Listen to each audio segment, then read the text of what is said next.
What's up, everyone?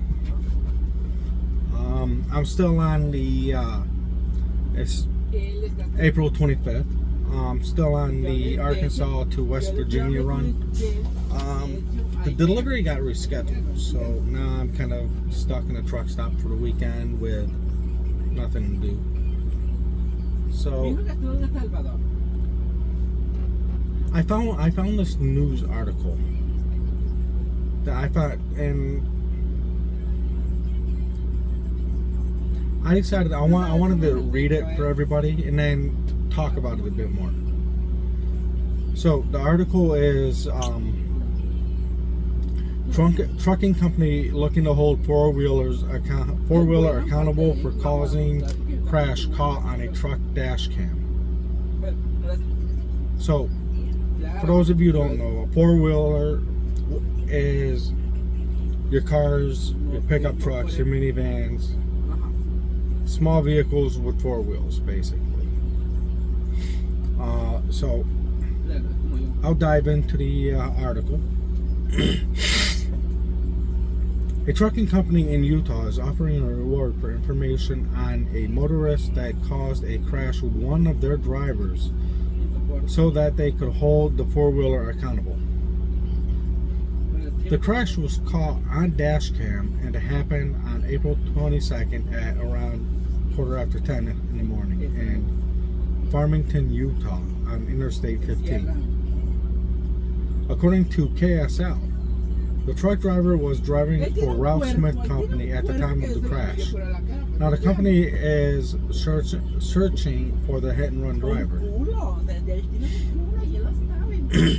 One of our drivers got clipped as he passed an off-ramp and the Honda steered him into a wall and pushed him into a concrete barriers and ruined the day for a lot of people, said Ralph Smith Trucking Company's Vice President Doug Smith. They caused an accident and they are out of there. The truck driver wasn't hurt, but Smith says he was shaken up by the accident. You take a deep breath and say, "I'm okay. Am I okay? Is anyone else hurt? What happens next? Am I going to be in a secondary accident from another truck piling me into the concrete?" He says. He, the driver, is back to work. He got right back on the horse, said Smith, adding that driving a semi-truck isn't always scary, but it's definitely edgy. The company is now looking for the motorists so that they could hold the four-wheeler accountable for the accident and hopefully prevent them from causing more accidents in the future. So we have a $1,500 reward for somebody that can put us together with them, said Smith. The Commercial Motor Vehicle Safety Alliance has asked carriers like ourselves to send them clips of erratic driver behavior that we deal with every day, Smith said. This is what's driving up insurance rates. You want to leave them, the drivers, enough room that they can make their mistakes, he said. But the people zipping in and out of the freeway, they need more aggressive driving citations in Utah to catch those people. Anyone with information on this crash or the driver who was involved is asked to contact Ralph Smith Trucking Company at 801-295-8824. Now, first off, if you do have any information about the driver who caused that crash, I strongly encourage you to call right off the bat. So I want to talk about that article a little more because as a semi-truck driver, I deal with stuff like this every single day, and I don't think people in cars, trucks, and minivans, I don't think they realize exactly what they're doing, what is involved, and what the risks are.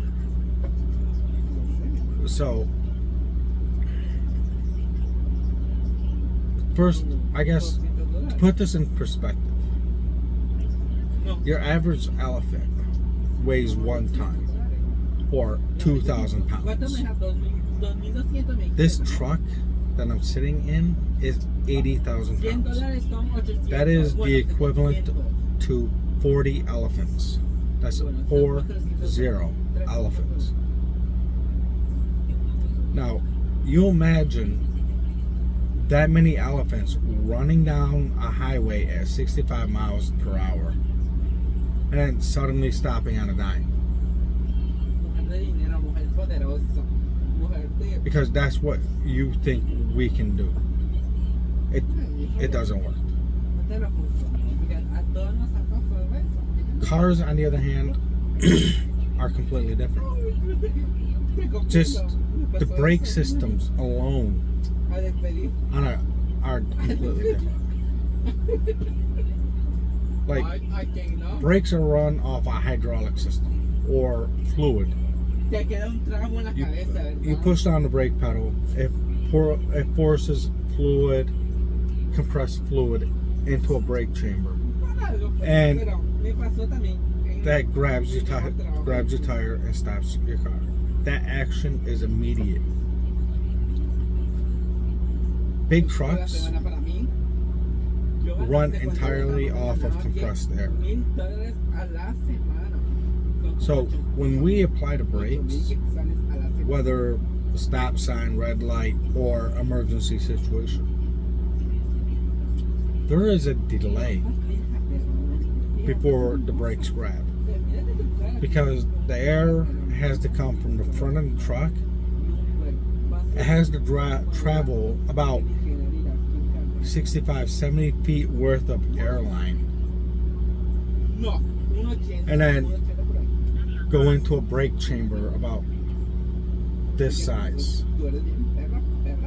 before it could grab the brake, grab the wheel, and slow us down. That takes time.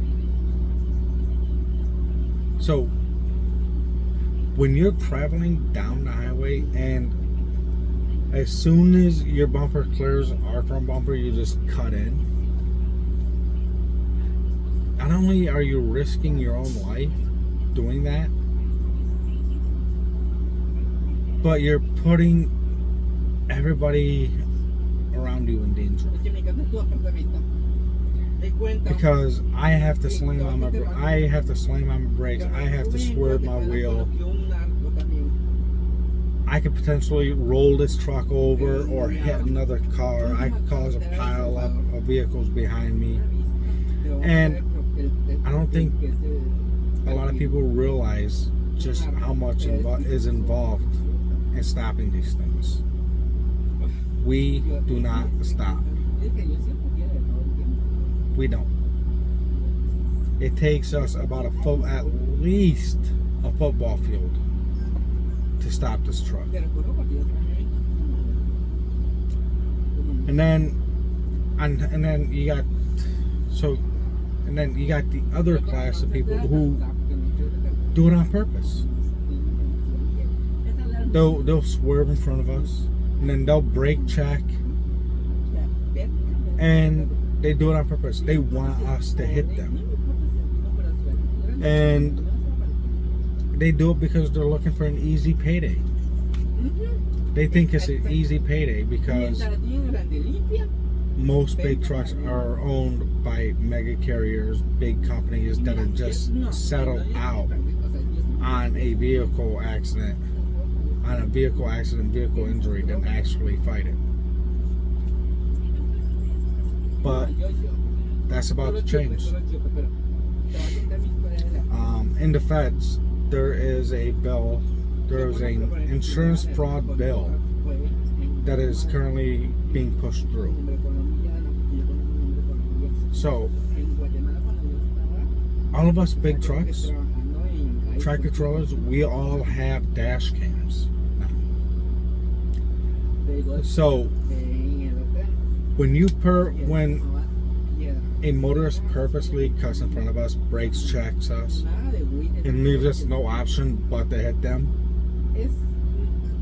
they are going to be arrested for insurance fraud. Because that is exactly what it is. They're doing it on purpose so they can cash in on our insurance. And that drives our insurance rates up because insurance companies are more likely to pay than actually fight. But that's about to change because people are going to be because law enforcement is going to start holding people accountable for the insurance fraud that they are causing. So I'm looking forward to that bill taking effect, becoming law. And then you got the third element that you have to realize when you cut in front of these trucks. A lot of us truck drivers have been properly trained in to operate this equipment safely, but not all truck drivers have been. There is a lot,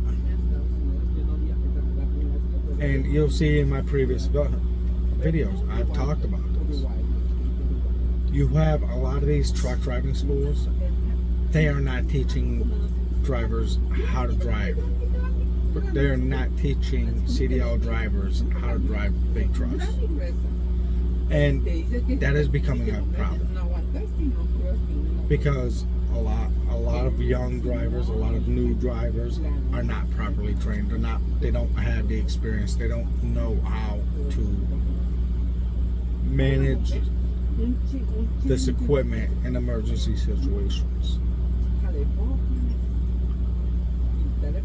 What do you think they're going to do when you cut in front of them?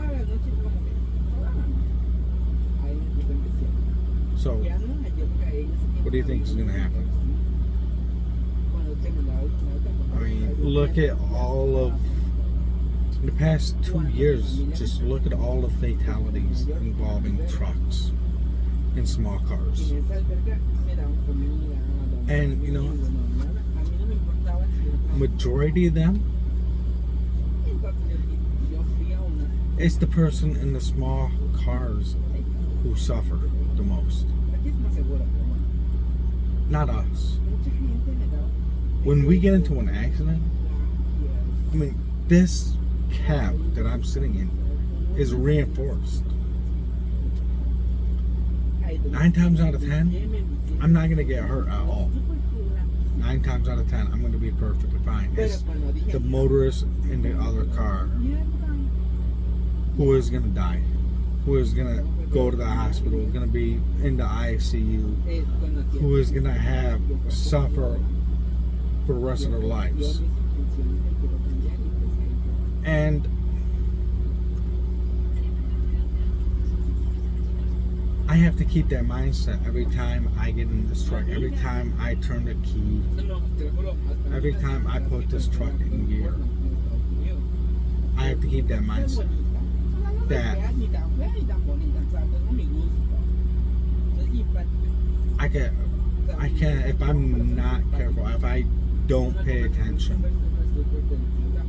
how dangerous this vehicle is. I have to keep that mindset because not only do I have to keep myself safe, I have to keep everybody else safe to the extent that I can. And it is not easy. So I kind of wanted to share that a little bit and just ask the general public, be mindful when you're zipping around us big trucks because it's dangerous. We're doing everything we can to be safe on these highways. We're doing everything we can to keep these highways safe. But it has to be a team effort.